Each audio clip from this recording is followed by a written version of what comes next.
আমরা এতদিন বুক ভরা আশা নিয়ে বসেছিলাম, তার পরিবারও বসে আছে।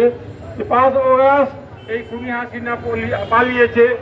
আমরা এখন চাই আমাদের নেতা আমাদের কাছে, অন্তর্বর্তীকালীন সরকারের কাছে আমাদের দাবি যে অবিলম্বে যেখানে যে অবস্থায় থাকুক না কেন ইলিয়াস আলীকে আমাদের মধ্যে ফিরিয়ে দেওয়া, এবং সাথে আরো যে ছাত্রনেতা মিনার জুনেদ এবং গাড়ি চালক আনসার আলী সহ বাংলাদেশে যারা গুম হয়েছে, যারা ফিরে এসেছে, আল্লাহর কাছে শুকরিয়া জানাই।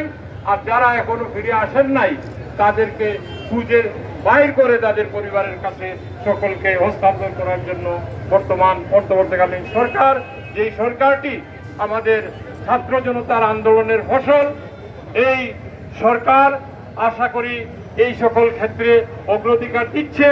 আমরা বিশ্বাস করি খুব তাড়াতাড়ি এই গুমকৃত নেতাদেরকে খুঁজে বাইর করে আমাদের কাছে ফিরিয়ে দিবে।